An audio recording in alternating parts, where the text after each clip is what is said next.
और आज पद्म पुरस्कारों का ऐलान किया गया। बीते कुछ वर्षों में पद्म पुरस्कारों को लेकर जहां कुछ विवाद खड़े हो रहे थे, वहीं इस बार के पद्म पुरस्कारों में एक तरफ देश के गुमनाम नायकों को सम्मानित किया गया है, वहीं दूसरी तरफ पद्म सम्मान राजनीतिक भेदभाव से भी ऊपर नजर आए। गैर चर्चित और गुमनाम नायकों को सम्मान।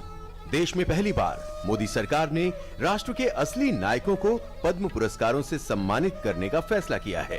खास बात ये भी है कि देश और समाज की सेवा में दशकों से लगे इन लोगों के बारे में खास तौर से आम लोगों ने अपनी सिफारिशें भेजी थीं। इस सूची में पश्चिम बंगाल के जलपाईगुड़ी से लेकर गुजरात के बनासकांठा के एक छोटे से गांव और केरल, त्रिपुरा और मणिपुर जैसे राज्यों के लोग शामिल हैं। पुरस्कारों के लिए 18,000 नामांकन आए थे, जिसमें आखिरकार 89 दमदार लोगों का नाम तय किया गया। ऐसा पहली बार हुआ जब सरकार ने आम लोगों से अपनी सिफारिशें भेजने के लिए कहा। करीब 4,000 लोगों ने ऑनलाइन सिफारिशें भेजी और आखिरकार सर्वोत्तम उपलब्धि के साथ जन सेवा करने वाले लोगों को पुरस्कार के लिए चुना गया।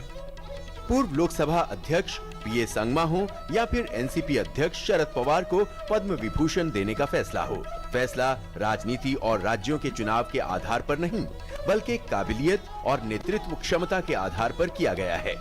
सही मायने में इस बार के पद्म पुरस्कार देश की विविधता की झलक देते हैं, जिसमें चयन दिल्ली या फिर सरकार से नजदीकियों के आधार पर नहीं, बल्कि उत्कृष्टता के आधार पर हुआ है।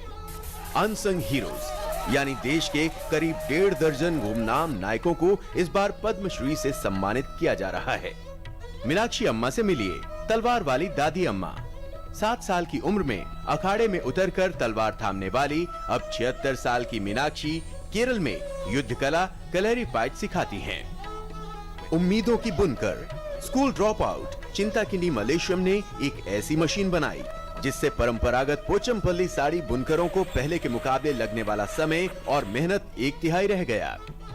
द ट्री मैन के नाम से मशहूर दरीपल्ली रमैया ने देश को हरा भरा बनाने को अपना सपना बना के रखा है। उनका मिशन है देश में 1 करोड़ पेड़ लगाना। बिपिन गणात्रा एक अग्नि रक्षक के नाम से जाने जाते हैं।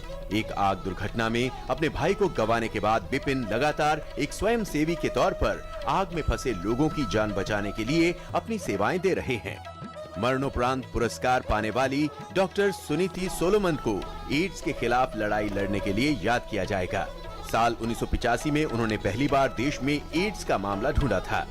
एड्स के साथ जुड़ी सामाजिक बाधाएं इसके खिलाफ लड़ाई में उनके कदमों को नहीं रोक सकीं।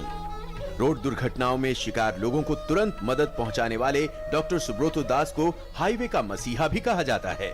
उनका लाइफलाइन फाउंडेशन करीब 4,000 किलोमीटर के राज्यमार्ग पर अपनी सेवाएं दे रहा है और हजारों लोगों की जिंदगियां लगातार बचा रहा है।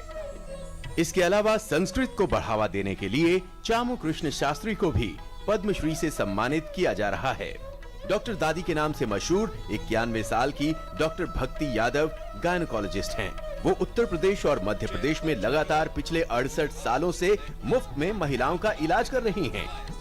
गिरीश भारद्वाज को सेतु बंधु के नाम से जाना जाता है।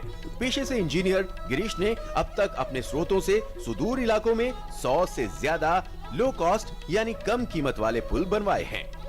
गेना भाई दरगाह भाई पटेल गुजरात के एक दिव्यांग किसान हैं। सूखेग्रस्त इलाके को तकनीक के सहारे इन्होंने हरा भरा बनाया।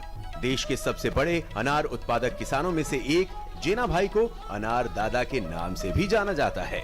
व्यापारी हमारे खेत में आते हैं और अच्छी तरह से हमारा किसान और मैं भी अच्छी तरह से 1 हेक्टर से करीबन 7 से 8 लाख रुपए की आय होती है।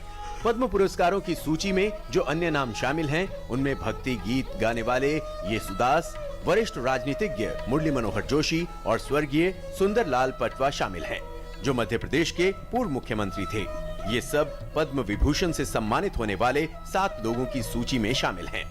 इनके अलावा पद्म भूषण पाने वाले 7 लोगों में पत्रकार चो रामास्वामी और विश्व मोहन भट्ट भी शामिल हैं। चो रामास्वामी को मरणोपरांत ये पुरस्कार मिलेगा। गायक अनुराधा पौडवाल और कैलाश खेर पद्मश्री पाने वाले लोगों की सूची में शामिल हैं। कुल 75 लोगों को इस साल पद्मश्री दिया जा रहा है। सुधाकर दास की रिपोर्ट, डीडी न्यूज।